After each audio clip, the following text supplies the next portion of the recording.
Quando participamos da missa, temos a oração eucarística. Naquele momento, especialmente no momento da consagração, o sacerdote age em persona Christi e o pão é eucaristizado, assim como o vinho. O pão se torna substancialmente, essencialmente, o corpo de Cristo e o vinho, o sangue de nosso Senhor. A expressão por muitos na fórmula da consagração eucarística se deriva de Marcos 14, verso 24. E disse-lhes: isto é o meu sangue, o sangue da aliança, que é derramado por muitos. Também está em Mateus: porque isto é meu sangue, o sangue da nova aliança, derramado por muitos homens em remissão dos pecados. Por sua vez, as palavras de Jesus na última ceia estão em completa harmonia com uma afirmação anterior de Cristo, porque o Filho do Homem não veio para ser servido, mas para servir e dar a sua vida em redenção por muitos. O Senhor parece reproduzir um texto de Isaías, em que Javé declara: mas aprove ao Senhor esmagá-lo pelo sofrimento, se ele oferecer sua vida em sacrifício expiatório. Terá uma posteridade duradoura, prolongará seus dias e a vontade do Senhor será por ele realizada. Após suportar em sua pessoa os tormentos, alegrar-se-á de conhecê-lo até o enlevo.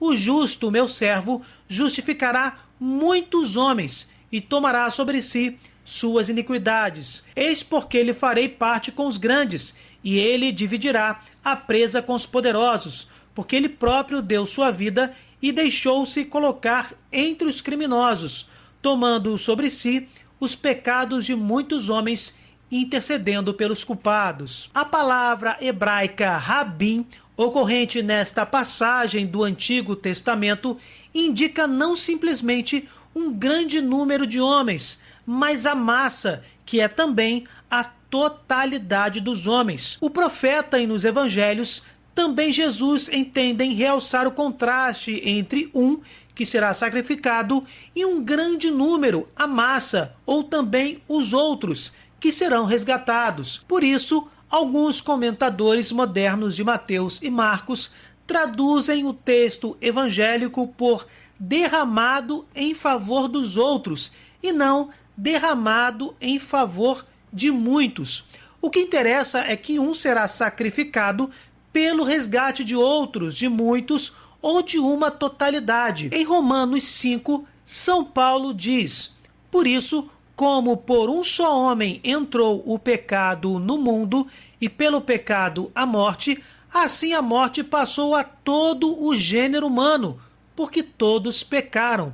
Mas com o dom gratuito não se dá o mesmo que com a falta, pois se a falta de um só causou a morte de todos os outros, com muito mais razão, o dom de Deus e o benefício da graça obtida por um só homem, Jesus Cristo, foram concedidos copiosamente a todos. Nem aconteceu com o dom o mesmo que com as consequências do pecado de um só.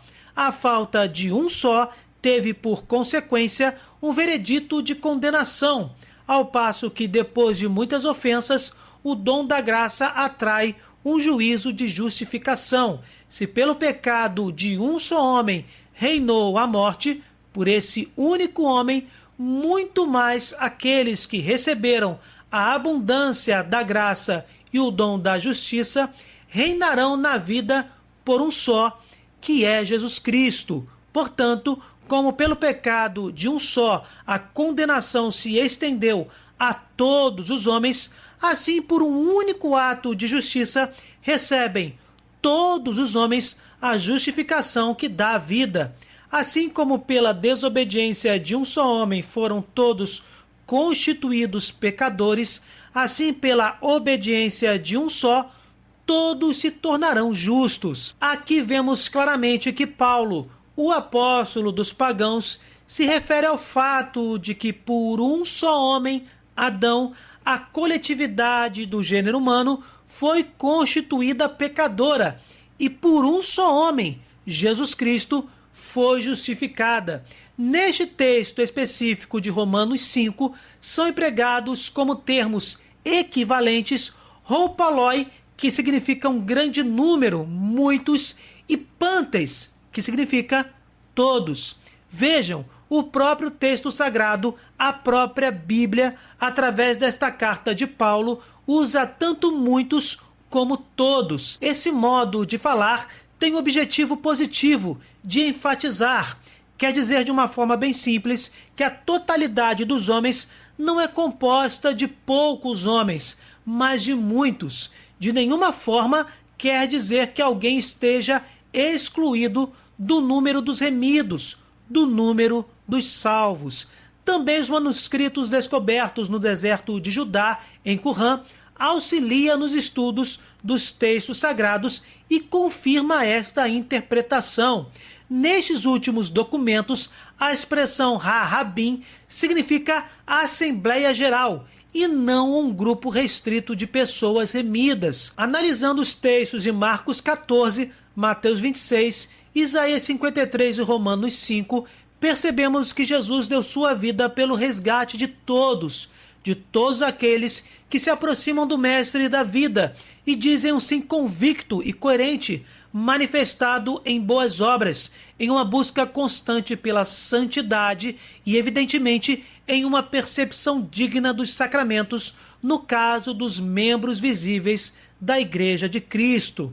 Ó sangue e água que jorrastes do coração de Jesus, como fonte de misericórdia para nós, eu confio em vós. Louvado seja nosso Senhor Jesus Cristo, para sempre seja louvado. Se vocês gostaram, deixem o seu like e compartilhem. Se inscrevam no canal.